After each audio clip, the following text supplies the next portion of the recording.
C'est Srovia, Romiatov, Yad, non, mes chers amis, prenons une pièce, mettez dans la boîte de tzedaka. Eh bien, j'ai une question à vous poser. Je suppose que vous avez déjà participé à des Brit Mila, de circoncision, possiblement aussi à la coupe de cheveux d'un enfant, d'un petit garçon de 3 ans, la première fois qu'il reçoit sa coupe. Bar mitzvah, certainement. Mais est-ce que vous avez déjà participé une fois à ce qu'on appelle à Reinführung Cheder? C'est coutume. Quand un petit garçon à l'âge de 3 ou 5, quand l'on emmène cet enfant, on l'introduit au Cheder, à la Yeshiva, au Talmud Torah. Il y a tout un système, comment que ça se passe. On enveloppe l'enfant dans un talit, il ne voit rien jusqu'à qu'on l'amène en classe.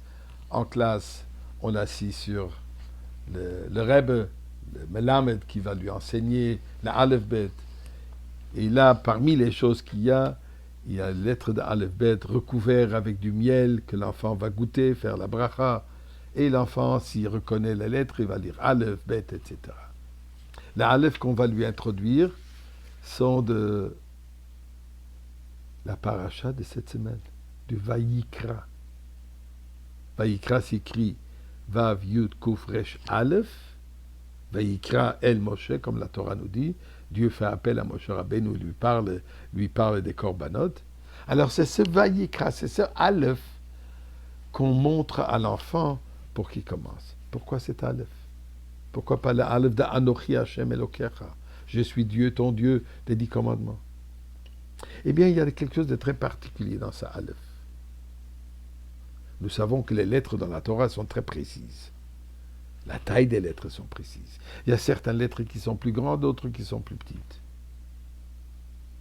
La Aleph de Vayikra est plus petit que le reste des lettres ou des psukim.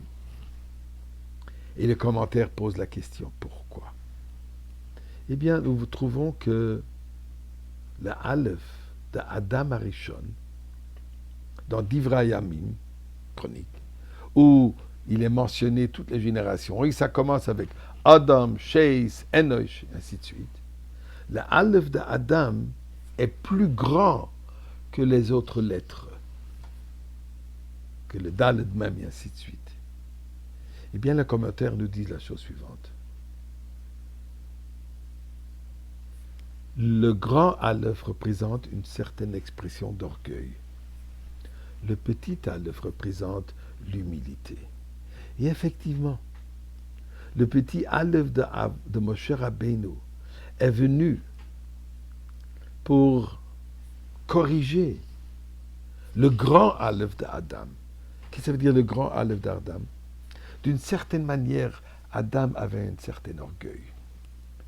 Étant qu'il lui, il était Yitzir capable chez la Kadosh Baruch Hu, Dieu lui-même l'a créé, il se sentait supérieur. Eh bien, cet orgueil avait besoin d'être corrigé. Et ceci a été corrigé par Moshe Rabbeinu.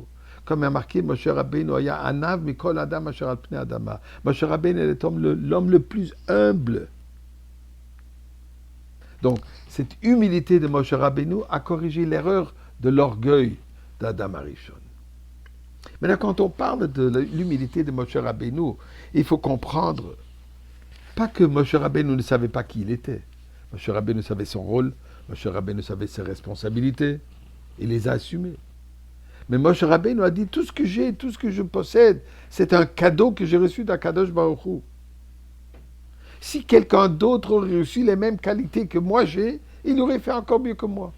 Donc, je n'ai rien, il n'y a pas raison pourquoi je sois orgueilleux. Pourquoi? Puisque ce n'est pas moi. Tout ça, c'est Akadosh Baruch Hu.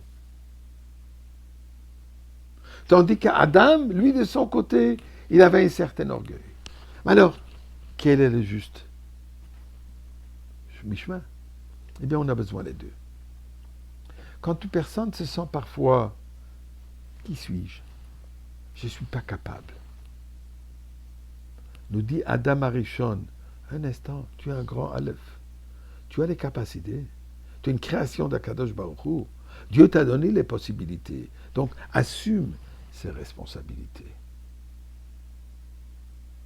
Mais quand on commence à prendre des airs, je suis, nous vient le petit Aleph de Moshe Rabbeinu pour nous rappeler, relax, pour qui tu te prends.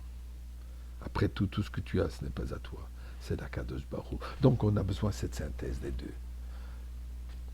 Assumer les responsabilités puisque nous sommes un grand Aleph, et soyons humbles puisqu'on est un petit Aleph. Mais parlant du Aleph, il faut aussi certainement pas oublier le Aleph qu'il faut faire grand.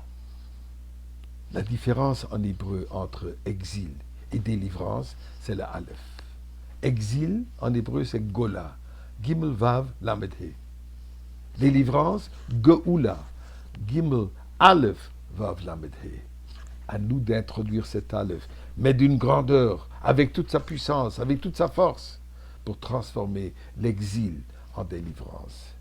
Et c'est cet Aleph qui nous mène à la Goula avec Mashiach. Now.